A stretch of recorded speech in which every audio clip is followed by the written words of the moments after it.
நண்பர்கள் அனைவருக்கும் வணக்கம். இன்றைய தலைப்பு ப்ளஸ் டூக்கு அப்புறம் என்ன படிக்கலாம் அப்படின்றது தான் இன்றைக்கான தலைப்பு. ஏன் இந்த தலைப்பு நான் எடுத்தேன் அப்படின்னா, எனக்கு ப்ளஸ் டூக்கு அப்புறம் என்ன படிக்கணும்னு தெரியாது, யாரும் சொல்லியும் தரல.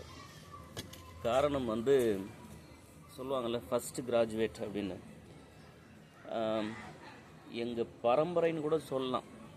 எங்கள் பரம்பரையில் யாரும் 10வது, ஏன் 8வது, ஏன் 7வது, ஏன் 5வது கூட யாரும் படிக்கலைன்னு ரொம்ப தாராளமாக சொல்லலாம். எங்கள் பரம்பரை.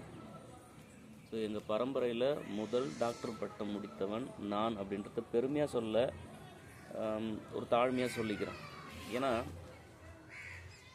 இதுக்கப்புறம் வரக்கூடிய அந்த இளைஞர்கள் ஃபஸ்ட்டு கிராஜுவேட் யோசிச்சு பாருங்கள். நானே ஒருவேளை நான் பெருமை அடைகிறேன்னு வைங்களேன், ஃபஸ்ட்டு கிராஜுவேட்னு இன்னமும் இருக்குது. ஃபஸ்ட்டு கிராஜுவேட்னு இன்னமும் வராங்க. அப்போ அவங்களுடைய நிலை என்ன? அவங்களுக்கு ஒரு ஆள் சொல்லி தரணும்ல, ப்ளஸ் டூக்கு அப்புறம் நம்ம என்ன படிக்கலான்னு. ஸோ அதற்கான பதிவு இந்த பதிவு. முதல்ல நான் என்னுடைய ப்ளஸ் டூக்கு அப்புறம் நடந்த விஷயத்த சொல்கிறேன். நீங்கள் அதில் எண்ணிலிருந்து உங்களை ஏதாவது கவனிக்க முடியுதான்னு பாருங்கள். நான் 9th நின்றுட்டேன் ஸ்கூலை விட்டு. ஏன் அப்படின்னா, அந்த காலகட்டம் 90s ஆட்களுக்கு தெரியும், ஸ்கூல் டேஸில் சண்டை அதிகமாக இருக்கும். அந்த சண்டை அதிகமாகி எனக்கு அந்த வயசில் எதிரிகள் அதிகமாகிட்டாங்க. படிக்க பிடிக்கல. எங்கள் அம்மாட்ட சொல்லிட்டேன், அம்மா எனக்கு பசங்க கத்திலாம் வச்சு மிரட்டுறாங்க, நான் நின்றுடணும் அப்படின்னு. அப்புறம் எங்கள் அம்மா ஸ்கூலில், அப்போது பல்லாவரத்தில் கண்டோன்மெண்ட்னு ஒரு ஸ்கூல், அவங்க என்ன பண்ணாங்க, ஸ்கூலில் எச்எம்கிட்டலாம் பேசி என் பையனை ஸ்கூல்லேருந்து நிறுத்திடணும் அப்படின்னு 9th கேட்குறாங்க. அப்போ எனக்கு சந்தோஷமாக இருக்குது, ஸ்கூல் விட்டு நிற்க போகிறோம், செம்ம ஜாலி அப்படின்னு. உண்மையாக சந்தோஷமாக நின்றுட்டு என் அம்மா என்னை கேட்டாங்க, என்னடா பண்ண போகிறோம் அப்படின்னு. ஸ்கூல் டேஸில் எல்லாருக்கும் ஒரு பெரியவங்க ஃப்ரெண்ட்லாம் இருப்பாங்களா, அந்தமாரி ஒரு அண்ணன் என்ன பண்ணிட்டாரு, நம்ம மெழுகுவர்த்தி பிஸ்னஸ் பண்ணலாம்டா, நீ ஏன் பயப்படுற அப்படின்னுட்டாரு.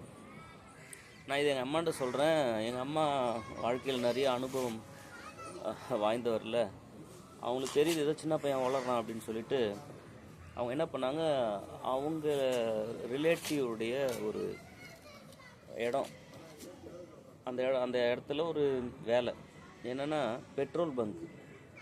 ஒன்றும் இல்லை, நம்ம ஏர்போர்ட் இருக்குது பார்த்தீங்களா, சென்னை ஏர்போர்ட்டு, அங்கே ஹெச்பி கிருஷ்ணராஜனுக்கு ஒரு பெட்ரோல் பங்க்கு. அந்த பெட்ரோல் பங்க்கில் என்ன ஒரு அந்த 9th பையனுக்கான ஏஜ் உங்களுக்கு தெரியல, ஒரு 14 to 15 வயசு இருக்கும். அந்த ஏஜில் என்னை வேலைக்கு சேர்த்துடுறாங்க. அவ்வளோ சந்தோஷமான நாட்கள் அது. சின்ன வயசில் ஒரு 14-15 வயசு பையனுக்கு அப்படி படுத்துட்டு ஈவினிங்கில் அப்படி நான் அந்த பெட்ரோல் பங்க் மேலே ஒரு மாடி இருக்கும், அப்படி படுத்துட்டு இருந்தேன்னா அப்படி ஃப்ளைட்டு போகிறதுல ரொம்ப க்ளோஸாக பார்ப்பேன். நிறைய மக்களை லைவாக பார்க்கக்கூடிய நிலை.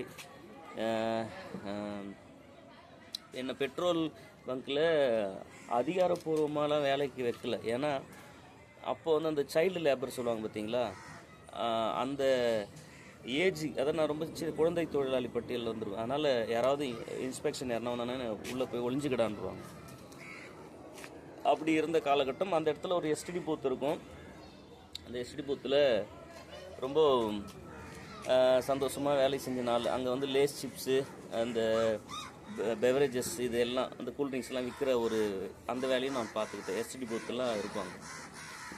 இப்படியே ஒரு 4 வருஷம் அந்த இடத்துல நான் வேலை செய்கிறேன். நல்ல காசு, நிறைய வீட்டில் வறுமை. அப்போது என்னுடைய மாத சம்பளம், நான் வாங்கிய முதல் மாத சம்பளம் 700 ரூபா, மாதம் 700 ரூபா.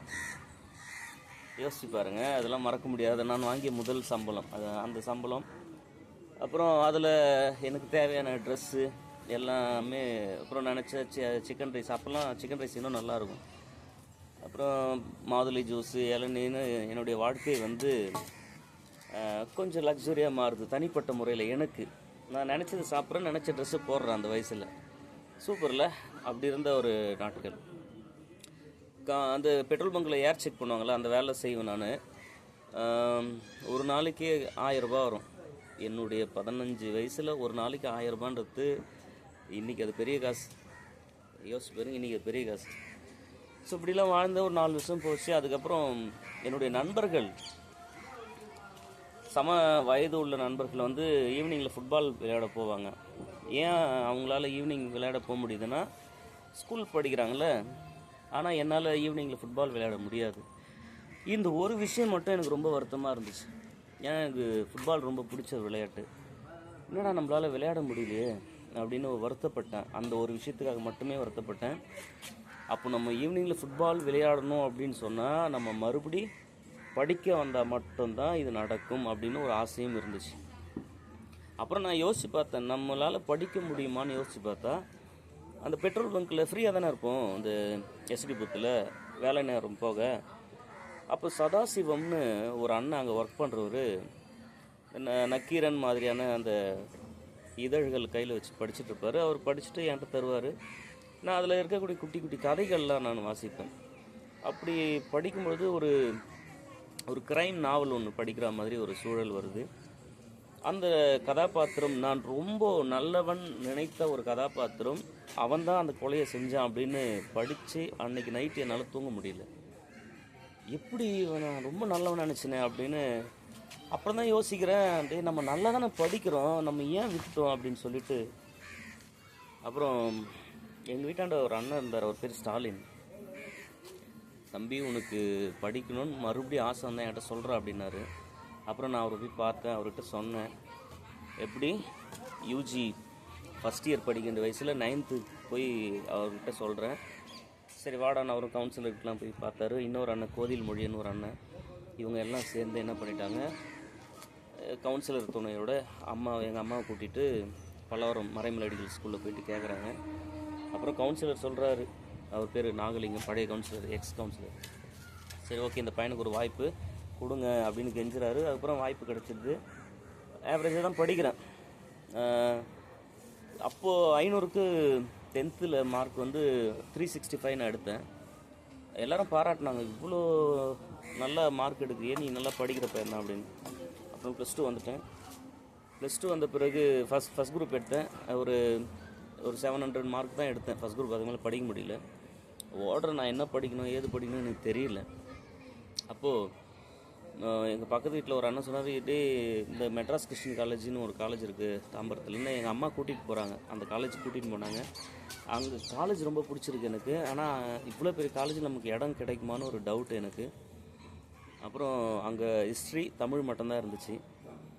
எனக்கு அந்த காலேஜ் வேணுன்ற ஒரு ஆசை வந்துடுச்சு, படிக்கிற ஆசையை போக. ஹிஸ்ட்ரி போய் உட்காந்தேன். ஹிஸ்ட்ரியில் ஒரு 15 நாள் கிளாஸ் அட்டன் பண்ணேன். எனக்கு ஒன்றுமே புரியல. ஏன்னா எனக்கு தெரிஞ்ச விஷயத்த அவங்க இங்கிலீஷில் சொல்லித்தராங்க, ஏன்னா இங்கிலீஷ் எனக்கு தெரியாது. இந்த கைபர் போலான் கணவாய் வே அப்படின்னு ஆரம்பிக்கிறாங்க. அதாவது நான் படித்தது ஸ்கூல் டேஸில் கைபர் போலான் கணவாய் வழியாக ஆரியர்கள் வந்தார்கள், இது எனக்கு தெரியுமே. ஆனால் அவங்க சொல்கிறதானே எனக்கு புரியலன்றத நான் யோசித்தேன். அப்படின்னா எனக்கு என்னுடைய தாய்மொழி புரியுது. அப்துல் கலாம் ஐயா சொன்னார் பார்த்தீங்களா, தாய்மொழியில் படித்தால் கட்டாயம் சாதிக்கலாம்னு. தமிழே நான் படிக்கிறேன்னு சொல்லிட்டு தமிழ் லிட்ரேச்சர் சேர்ந்தேன். பிஏ தமிழ் படித்தேன், எம்ஏ தமிழ் படித்தேன், எம்ஃபில் படித்தேன், பிஹெச்டி முடிச்சிட்டேன். அப்புறம் உங்களுக்கு தெரியும், பிஹெச்டினாலே நம்ம வந்து ப்ரொஃபஸர் ஆகிடலாம் அப்படின்ற ஒரு கவர்மெண்ட் எலிஜிபிலிட்டியில் நான் வந்துட்டேன். இன்றைக்கி ஒரு கல்லூரிகளில் ஒரு வாத்தியாராக நான் நிற்கிறேன். ஆனால் சாதாரணமாக வந்துடல.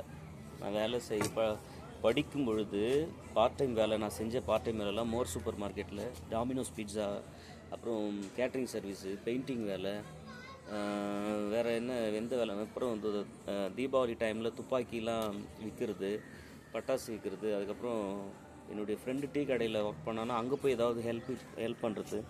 ஸோ இந்த மாதிரியான வேலைகள் நான் நிறைய செய்ய வேண்டிய நிலை. ஆனால் கௌரவம் பார்க்கல, வேலை செஞ்சேன். ஒவ்வொரு வேலையும் நான் நேசித்து செஞ்சேன். டாமினோஸ் பீட்சாவில் ஒர்க் பண்ணும்போது பார்ட் டைமாக நான் எம்ஃபில் பண்ணிவிட்டு பார்ட் டைமாக ஒர்க் பண்ணும்போது பெஸ்ட் எம்ப்ளாயி அப்படின்னு சொன்னாங்க. இதெல்லாம் நான் எதுக்காக உங்ககிட்ட சொல்கிறேன்னா, முதல் தலைமுறையில் நம்ம படித்து மேலே வரும்பொழுது ரொம்ப ஈஸியாலாம் நம்மளால் கடந்து வர முடியாது. உங்கள் வயதுக்கு ஏற்ப சில விஷயங்கள், சில அவமானம், தவறு, இது எல்லாம் நடக்கணும். அதை பார்த்து நீங்கள் பயப்படாதீங்க. இந்த உலகத்தில் எவங்க ரொம்ப புனிதமானவன், எவன் தப்பே செய்யாதவன், இங்கே மாட்டினவன் திருடன், மாட்டாதவன் நல்லவன். அதனால் உங்களை ஒருத்தன் பார்த்து நீ உங்கள் வயசில் ஏதோ ஒரு தவறு நீங்கள் பண்ணியிருக்கலாம், அதுக்காக போயிட்டு சூசைட் பண்ணிக்கிறது, என் லைஃப்பை முடிஞ்சிச்சுன்னு நினைக்கிறது அப்படிலாம் நினைக்கக்கூடாது. உங்கள் எதிரில் ஒரு ஆள் வாத்தியாராக நிற்கிறேன், இதுவே வந்து கடைசி வேலை கிடையாது. ஏன்னா நாளைக்கே இந்த காலேஜிலேருந்து தூக்கி போட்டால் இன்னொரு காலேஜுக்கு போவேன், இன்னொரு வேறு ஸ்கூலுக்கு போவேன், சிலம்பம் கிளாஸ் எடுப்பேன், அது இல்லையா வேறு ஏதாவது வேலை செய்வேன். ஆனால் ஏதாவது ஒன்று பண்ணிகிட்டே இருப்பேன். நான் தோத்துட்டேன்னு எங்கேயுமே சொல்ல மாட்டேன்.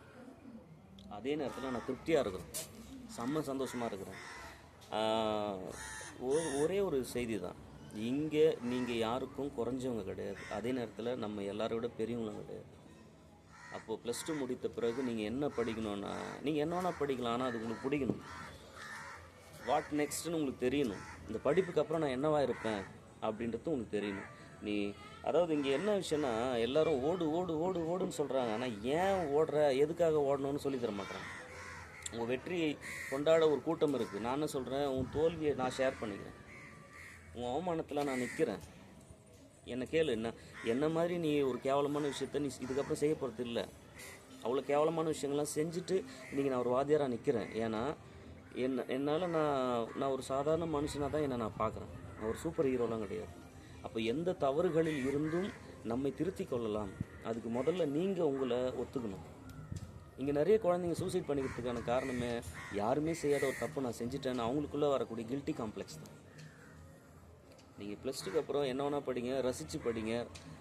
எக்கனாமிக்கலாக உங்களுக்கு சப்போர்ட் பண்ண ஆள் இருந்தாங்கன்னா அது நானே உங்களை ரசிப்பேன், சூப்பரில் அப்படின்னு. ஒருவேளை ஆள் இல்லைன்னா நீங்களே உங்களை ஏதாவது ஒரு பார்ட் டைம் வேலை போயிட்டு பண்ணுங்கள்.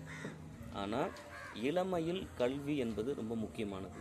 ஆனால் அந்த கல்வியை எதற்காக எப்படி அப்படின்னு நீங்கள் யோசிச்சு படிச்சிங்கன்னா, வள்ளுவர் சொல்கிறார்ல, கற்க கசடர கற்பவை கற்றபின் நிற்க அதற்கு தக.